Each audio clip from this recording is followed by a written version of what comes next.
తెలంగాణలో కాంగ్రెస్ ప్రభుత్వం ఏర్పడి డిసెంబర్ 9వ తేదీ నాటికి ఏడాది పూర్తవుతోంది. ఈ సందర్భంగా ప్రజాపాలన విజయోత్సవాలను నిర్వహించనుంది రాష్ట్ర ప్రభుత్వం. ప్రభుత్వ పథకాలు ప్రజలకు వివరించేలా కార్యక్రమాలు నిర్వహించడానికి ప్లాన్ చేస్తున్నారు.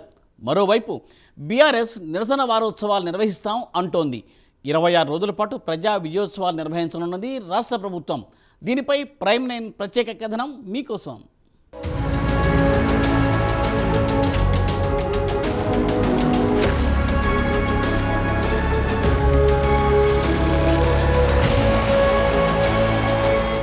తెలంగాణ రాష్ట్రంలో కాంగ్రెస్ ప్రభుత్వం ఏర్పడి డిసెంబర్ 9 నాటికి ఏడాది పూర్తవుతుంది. ఈ నెల 14వ తేదీ నుంచి డిసెంబర్ 9వ తేదీ వరకు 26 రోజుల పాటు రాష్ట్ర వ్యాప్తంగా ప్రజా విజయోత్సవాలను నిర్వహించనున్నట్లు ఉప ముఖ్యమంత్రి భట్టి విక్రమార్క తెలిపారు.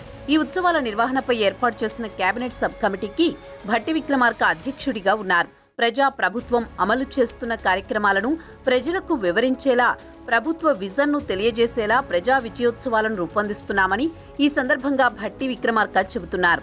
ఇప్పటికే 50,000 ఉద్యోగాలను భర్తీ చేశామని, దాదాపు 18,000 కోట్ల వ్యవసాయ రుణాలను మాఫీ చేయడంతో పాటు మహిళా సంఘాలకు 20,000 కోట్ల వడ్డీ లేని రుణాలు అందజేశామని పేర్కొన్నారు.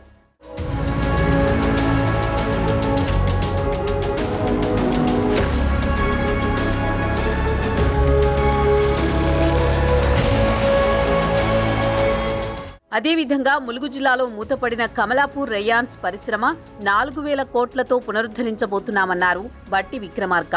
నెహ్రూ జయంతి రోజున ప్రారంభమయ్యే ఈ ప్రజా విజయోత్సవాలలో భాగంగా రాష్ట్రంలో సాంస్కృతిక కార్యక్రమాలను నిర్వహిస్తామన్నారు. చివరి రోజైన డిసెంబర్ 9న హైదరాబాద్లో వేలాది మంది కళాకారులతో ప్రదర్శనలు, లేజర్ షోలు, క్రాకర్స్ ప్రదర్శనలు ఉంటాయన్నారు. ఉత్సవాల మధ్యకాలంలోనే తెలంగాణ పబ్లిక్ సర్వీస్ కమిషన్ ద్వారా ఎంపికైన గ్రూప్ 4 అభ్యర్థులకు నియామక పత్రాలను అందజేస్తామని తెలిపారు. ఆయా కార్యక్రమాలకు పగడ్బందీ ఏర్పాట్లు చేయాలని అధికారులకు ఆదేశించారు. 10 ఏళ్ల తర్వాత కాంగ్రెస్ అధికారంలోకి రావడంతో ఏడాది పాలనపై ఘనంగా ఉత్సవాలను నిర్వహించడానికి సిద్ధమైంది. ఈ సందర్భంగా ఎన్నికల హామీలను పూర్తిగా అమలు చేశామని కాంగ్రెస్ చెప్పబోతున్నట్టు సమాచారం.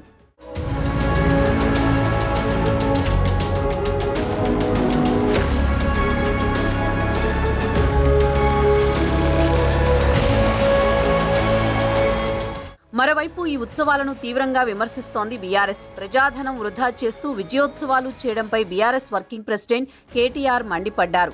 రాష్ట్రంలో విధ్వంసం సృష్టించి విజయోత్సవాల అంటూ ప్రభుత్వ నిర్ణయంపై కేటీఆర్ ఫైర్ అయ్యారు.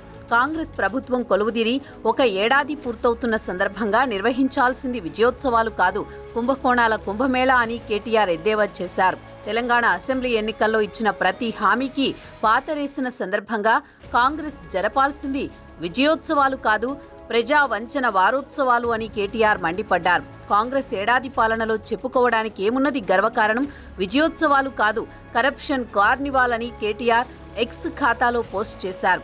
కాంగ్రెస్ నిర్వహిస్తున్న విజయోత్సవాలకు పోటీగా తాము నిరసన ఉత్సవాలను నిర్వహిస్తామని బీఆర్ఎస్ చెబుతోంది.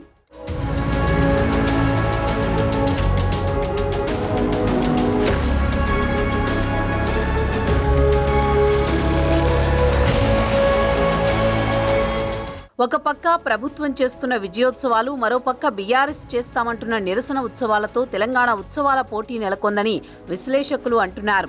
ముఖ్యంగా కాంగ్రెస్ పార్టీ ఇచ్చిన 6 గ్యారంటీల అమలుపై ప్రజలకు వివరించనుందని తెలుస్తోంది. ఈ కార్యక్రమాన్ని ఎంతో ప్రతిష్టాత్మకంగా తీసుకుంది కాంగ్రెస్ ప్రభుత్వం. ఒకవైపు ఆర్థిక ఇబ్బందులు ఉన్నప్పటికీ ప్రజలకు ఇచ్చిన మాట ప్రకారం హామీలను నెరవేర్చామని కాంగ్రెస్ నేతలు చెబుతున్నారు. ఈ ఉత్సవాలలో భాగంగా రైతులకు రుణమాఫీని బాగా హైలైట్ చేయనున్నట్లు తెలుస్తోంది. మరోవైపు బీఆర్ఎస్ ఏ విధంగా నిరసన ఉత్సవాలు నిర్వహిస్తుందోనని ఆసక్తి నెలకొంది. ఇప్పటికే మూసీ, హైడ్రాపై బీఆర్ఎస్ కాంగ్రెస్ మధ్య మాటల యుద్ధం తారాస్థాయికి వెళ్లింది. తాజాగా లగచర్ల దాడి కేసులో బీఆర్ఎస్ నేతల పేర్లు వినబడడంతో దీనిపై బీఆర్ఎస్ ఏం చేయబోతుందో తెలియాల్సి ఉంది. ఈ క్రమంలో ఎవరు ఏ విధంగా ఉత్సవాలు నిర్వహిస్తారో చూడాలి మరి.